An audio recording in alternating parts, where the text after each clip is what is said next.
Hi friends, welcome to my channel Fitness Solution by Shipon. Now I give you another exercise. This exercise is very important for our shoulder and deltoid trapezius muscle also work at a time. Do this exercise. You need two parallel bars when you do this exercise, and these two parallel bars I use to do this exercise. First you stand here and your both hand grip here and total body you up, and when you raise it up of the parallel bar, then you take minimum 10 times dips, parallel bar dips. So I give you how to do this exercise. Now start this exercise.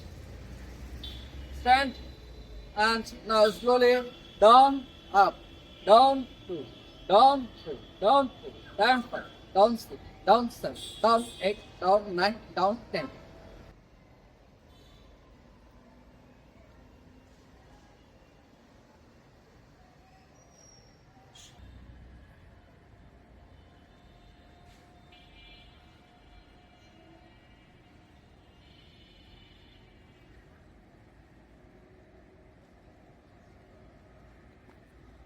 Try to do this and your deltoid strong. Thank you.